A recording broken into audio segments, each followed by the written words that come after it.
He is safe. That is a statement from Julian Brown's mother. She recently posted on the Daily Mail's website. You may know that the inventor was reportedly missing for over 2 weeks. After he posted a statement saying he was certainly under attack. Brown has yet to make any new updated posts on social media, but luckily his mother has given us an update. I know that I'm not going to live long. And that's why I put every day, every hour, every minute into building, into growing.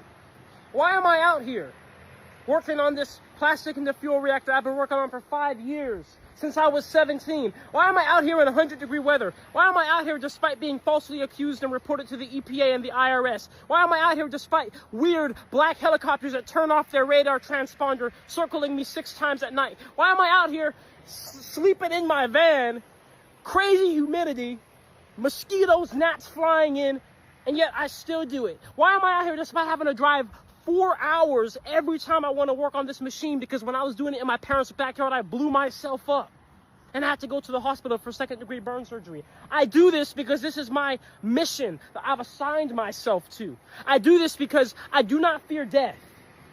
I do not fear suffering or uncomfortability. You know what I fear? I fear allowing an idea of something that may not even exist or happen have enough control over your entire life to where you're not even really living your life. That's the only thing I fear. And thus, I am completely set on what I want to do here, and nothing will steer my course but myself.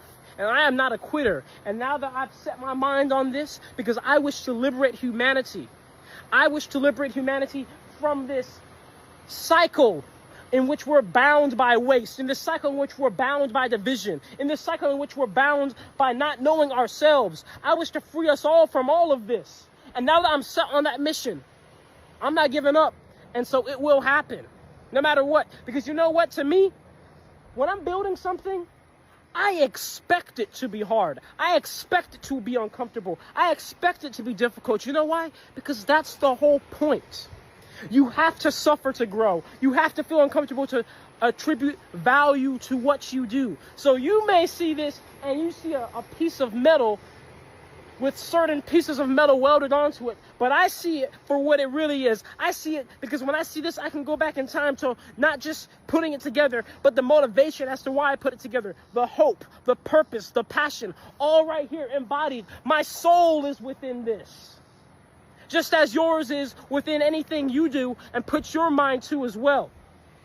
So if you wonder why I'm out here and why I'm not going to do anything else but continue to stay on this mission until I see it through, until I say it's complete, that is why. Because it doesn't matter what anything externally is. There is no threat. There is no uncomfortability. There is no amount of suffering that will steer me from what I wish to do, because that is the life